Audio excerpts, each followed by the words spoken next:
Nós seguimos acompanhando os impactos provocados por mais um conflito internacional. Assistimos no sábado os ataques dos Estados Unidos e de Israel ao Irã, a resposta do Irã.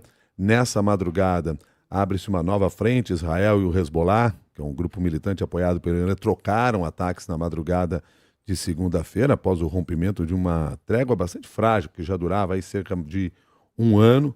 A escalada intensificou os temores de que essa guerra crescente no Oriente Médio possa continuar a envolver mais países na região.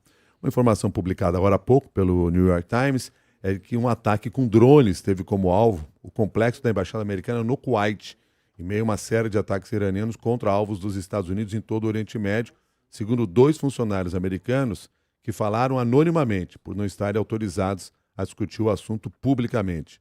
Em um vídeo do local, verificado pelo The Times, é possível ver o fogo e fumaça saindo de uma área ao redor do complexo. O Departamento de Estado não respondeu imediatamente a um pedido de comentário, não houve relatos imediatos de vítimas também. E uma terceira informação a propósito desse conflito que eu queria trazer antes da gente iniciar aqui uma análise, é a propósito de um dos casos que vem chamando mais a atenção, que foi o ataque a uma escola primária no sul do Irã.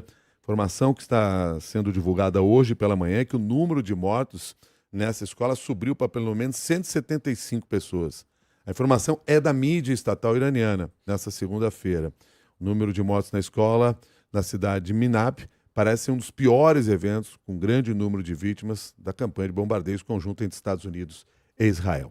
Para conversar conosco sobre esse cenário que nós estamos assistindo agora, eu convido o professor Dani Zaredini, que é professor de Relações Internacionais da PUC de Minas Gerais e líder do Grupo de Pesquisa Oriente Médio e Magreb. Professor Dani Zaredini, muito bom dia para o senhor. Obrigado pela sua gentileza de ter atendido o nosso convite. Bom dia. Bom dia, Milton. O prazer é todo meu. Professor Dani Zaredini, qual a perspectiva que se pode ter deste conflito iniciado no fim de semana? Milton, é um cenário muito complicado.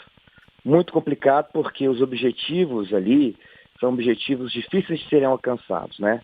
Os Estados Unidos e Israel deixaram claro aí nas suas declarações públicas que o objetivo da operação seria mudança de regime no Irã.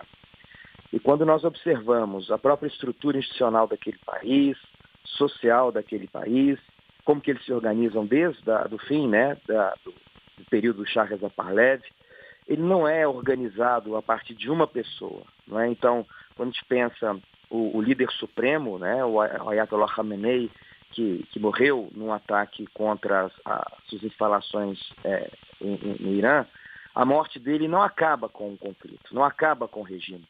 É um regime muito bem organizado. E, por outro lado, o Irã entendeu como agir, tendo como pano de fundo a guerra do ano passado, né? A guerra dos 12 dias do ano passado. Ano passado, após os Estados Unidos atacarem as instalações militares do Irã, Fordow, Natanz, Isfahan, eles respondem de maneira teatral às forças americanas. E logo depois, um cessar-fogo. Eles perceberam que aquele tipo de reação deu a sensação de fragilidade para o governo americano. Então, eles mudam claramente de tática.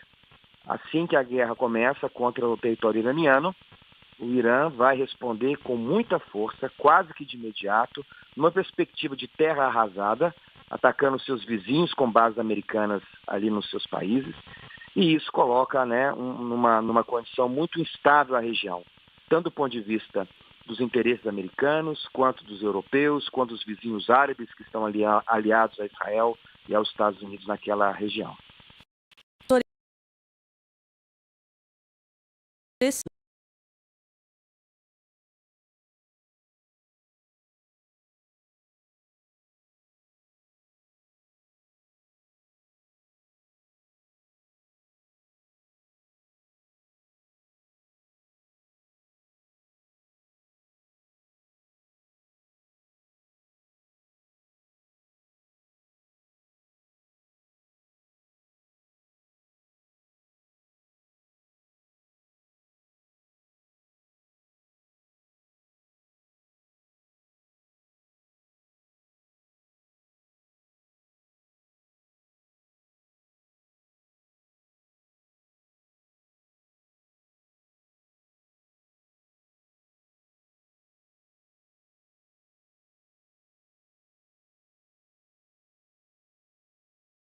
completamente diferente. Nós estamos falando de uma realidade religiosa, social e política, que existe uma racionalidade muito clara dentre ali o corpo político iraniano. Existem alas mais moderadas, existem alas mais radicais dentro do governo iraniano, mas todos eles têm como objetivo primeiro a manutenção da República Islâmica do Irã. E isso faz com que qualquer tentativa de essas forças iranianas, de maneira quase que simples, né? Vamos trocar quem foi assassinado, porque existe uma cadeia de comando, uma burocracia naquele país. A questão é que agora o Irã ele já entrou em um modo de ação que não tem retorno, Quando a gente observa os ataques contra aeroportos, ali, né, nos Emirados Árabes Unidos, em Dubai ou em Abu Dhabi, ataques a embaixadas, a prédios da CIA naquela região, em Israel, o que o Irã faz? O Irã passa um recado. A guerra terá um custo alto para todos aqueles que apoiam Estados Unidos e Israel.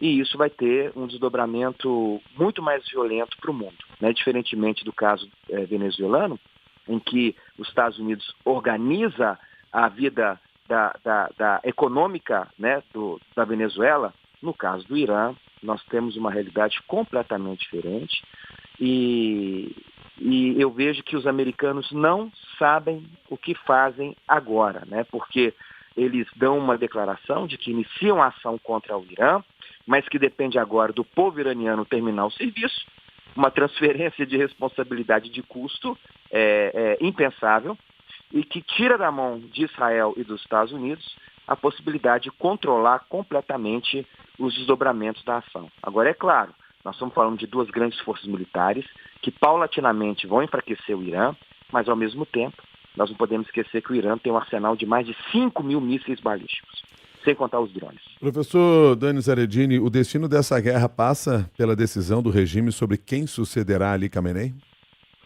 Eu vejo, Milton, que a decisão de matar o Khamenei foi uma decisão que piora muito o cenário para os Estados Unidos. Em que sentido? A ideia de que a morte deles poderia levar à substituição por um ente mais moderado, ela não é tão simples assim.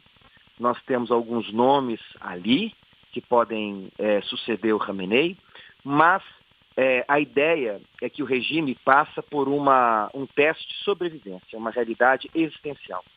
E, em razão disso, um próximo nome provavelmente poderá vir de fileiras mais conservadoras e mais radicais, porque eles estão em modo de sobrevivência.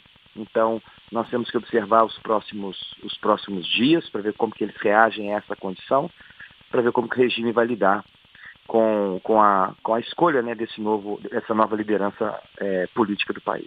Dani Zaredini, muito obrigado pela sua análise aqui no Jornal da CBN, nos ajudando a entender mais esse que é um cenário, como você mesmo disse logo na abertura, bastante complexo. Muito obrigado e um bom dia.